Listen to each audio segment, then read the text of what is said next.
What is going on, guys? Welcome back to Cars and Crouchy. I thought I should start this channel off post the trailer with an awesome news video telling you guys all about the exciting new supercar news that's happened over the last few months as of early July 2019.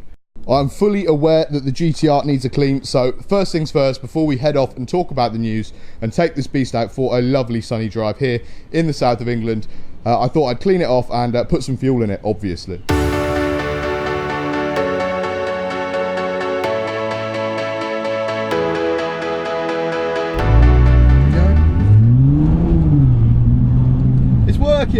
Right, so I'm not sure how well this camera mount's going to work, but we're joined by Charlie, who you can't see because I haven't got a very wide angle lens and I can't afford another GoPro because I sold mine because I've got to keep running this car, so that's just that at the moment. First issue we've already encountered is that the pump at the Shell garage that does not the pump but the washy thing, the jet washer's broken, so the car's a little bit dirty and we actually plan on shooting my channel trailer today, so hopefully it won't do too bad. As long as it's nice and sunny it should catch the paint anyway, because it was washed like a week ago.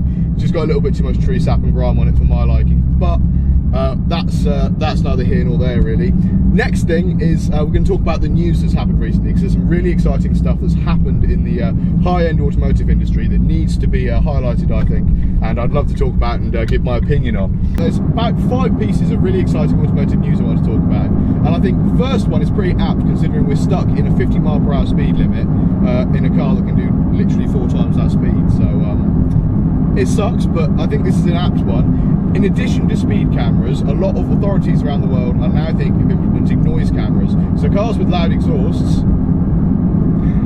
can be caught for exceeding the decibel levels and revving unnecessarily in tunnels and the like, which I think absolutely sucks, because that's all I spend my entire life doing. I don't think there'd be any point in living after that, to be honest. You'll get pretty screwed over, wouldn't you? Exactly, it'd absolutely suck.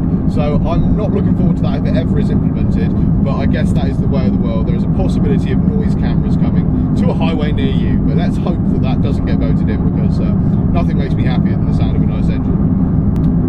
Second piece of news, 2 pieces from Ferrari today. The first one, I want to talk about the previously announced F8 Tributo, the 488 successor.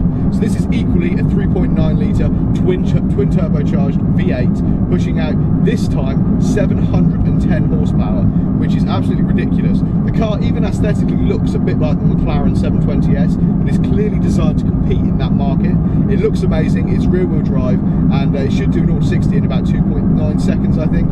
But 0 to 120, so roughly quarter mile speeds, are sub 10 seconds, so you're talking 9 second quarter mile, which is absolutely ridiculous in a stock car. 9.9 admittedly, but that's still pretty much a second faster than this over a quarter mile, and that is just absolutely astronomical.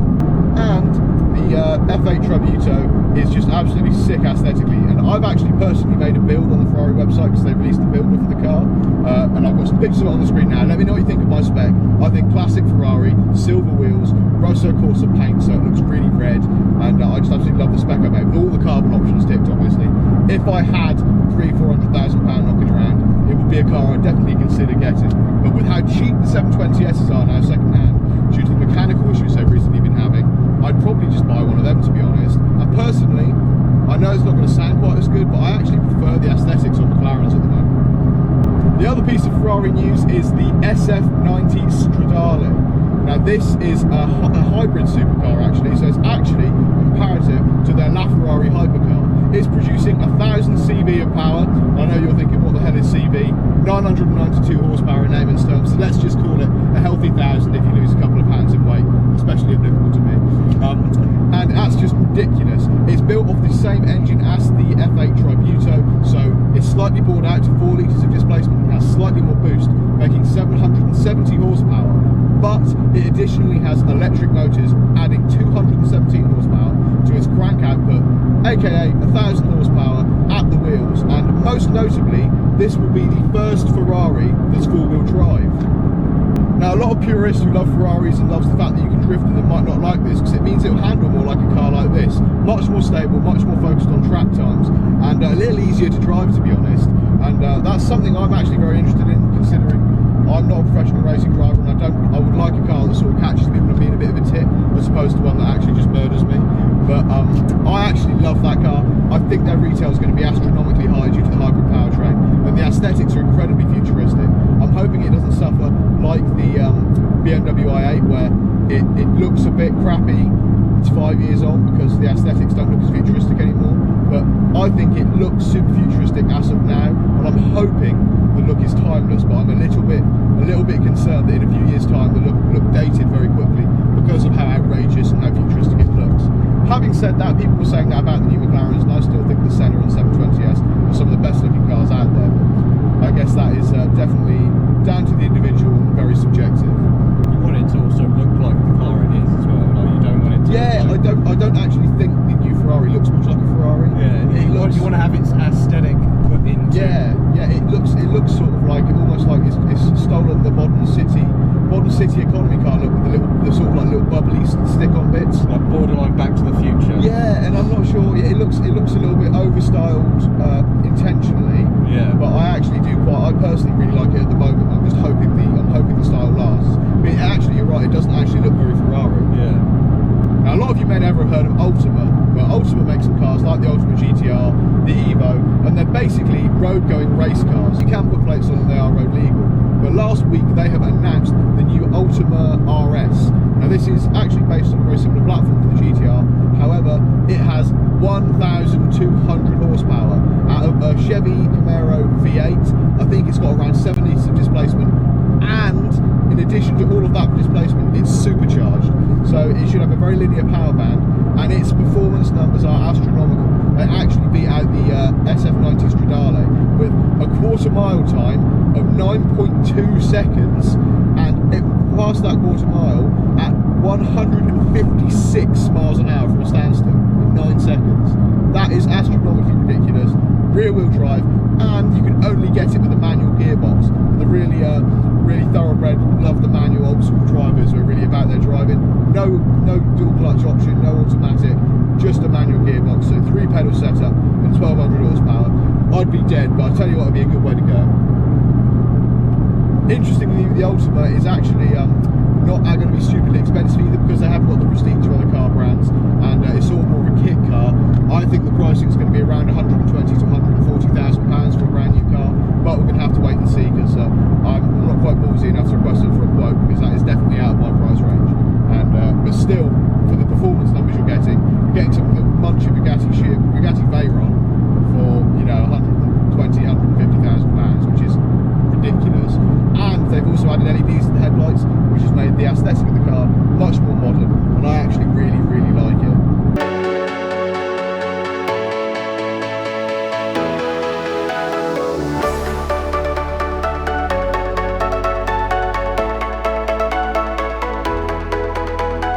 It looks like there's still work going on in the dealership, but it's exciting that this is actually so close to home for me, literally a 20-minute drive. But there's some really cool cars here. 570 GT. I can never actually tell the 570 GTs apart from the S's, but I guess that's just because I'm useless. But obviously they're slightly more comfortable in comparison. I'm guessing slightly softer suspension. I believe that was actually the 540C I was looking at online. Finance wise, you're looking at about £1,000 a month with a 10% deposit. So realistically, not that ridiculous really. It's a supercar, to be honest. That is within the realms of affordability of a lot of people. It is somewhat usable, and that's it. I think it's a 2017. The brake rotors are there in very good nick, no micro fractures or anything, and it shouldn't really need too much done on maintenance. So that is a genuinely tempting car for someone who's looking to spend as little amount of money as possible and jump into the ownership of supercardom.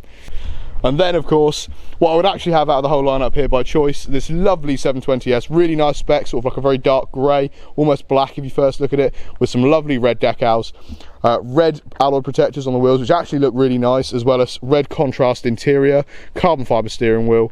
Looks absolutely gorgeous, and it's all sort of dry carbon instead of gloss carbon. It just gives it a bit more of a premium look, but absolute animal. And carbon ceramic rotors, for those of you that have noticed that, really nice spec. Now, some 570Ss are actually getting into the realms of affordability, spiking just over the £100,000 mark.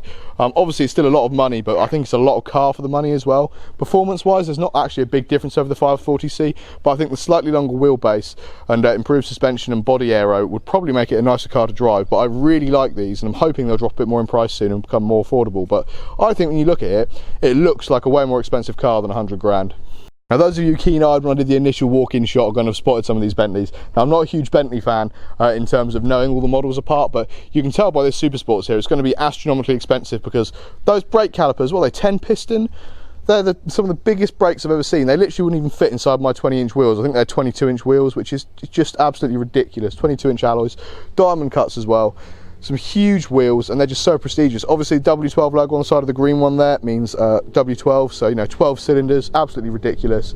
Now, a lot of you may not know that the Bentegas actually have a £180,000 option, which is a clock in the centre of the dashboard. Every time I see a Bentayga, I try and spot the clock to see if it's been spec'd with it, because I believe only 4 models a year have ever been graced with the option. Now, I've never actually found one with one, but if anyone knows where one is, or someone who has one wants to show me it, I would actually love to see that, because it's definitely on my automotive bucket list of things I want to see. A lot of you might be wondering why we came all the way to the New Forest to potentially see a car that we didn't even see. But this is actually the day I shot my channel trailer on, so you guys have already seen that as it was uploaded prior to this video.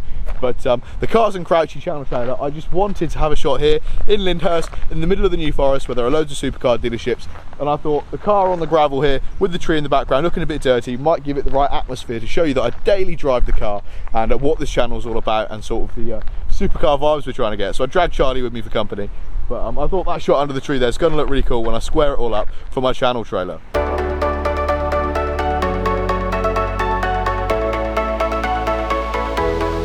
Oh, she definitely needs a clean after a hoon like that, but that was spectacular fun. Let's get a coffee. Well, I've just got a text that my new phone's arrived at Vodafone in Eastleigh, so we are heading off to grab that now. But I think that is the end of the vlog, guys. Please remember to like, comment and subscribe. Follow me on Twitter and Instagram. Links to all that good stuff is down in the description below. And I'll see you guys in the next car vlog. Peace.